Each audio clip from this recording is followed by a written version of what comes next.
Bismillahirrahmanirrahim. Untuk mengatasi sendiri sakit kepala yang diderita dengan zikir dan doa, ikuti cara berikut. Pertama, bacalah surah Al-Fatihah sampai habis. Dilanjutkan dengan membaca surah Al-Ikhlas sampai habis. Dilanjutkan dengan membaca surah Al-Falaq sampai habis. Dilanjutkan dengan membaca surah An-Nas sampai habis. Setelah ayat-ayat ini dibaca, letakkan tangan pada kepala yang terasa sakit.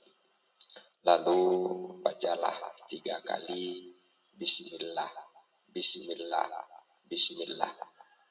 Dilanjutkan membaca 7 kali A'udzu bi'izzatillahi wa qudratihi min syarri ma ajidu wa uhazir. Diulangi 7 kali.